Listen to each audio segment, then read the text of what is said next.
इस्लामपूर परिसरामध्ये सलग दुसऱ्या दिवशी खून, भर दिवसा बाजारात युवकाचा खून, शहरात उडाली एकच खळबळ।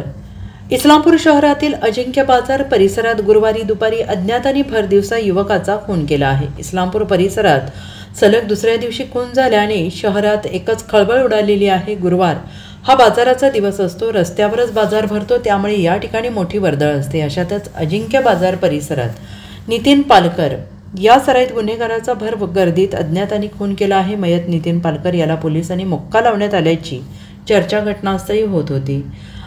या कोणत्या कारणासाठी तो खून झाला आणि याबाबत याचे मारेकरी कोण आहेत ह्याची चौकशी आणि माहिती पोलीस घेत आहेत। घटनास्थळी जाऊन पोलिसांनी पंचनामा केलेला आहे।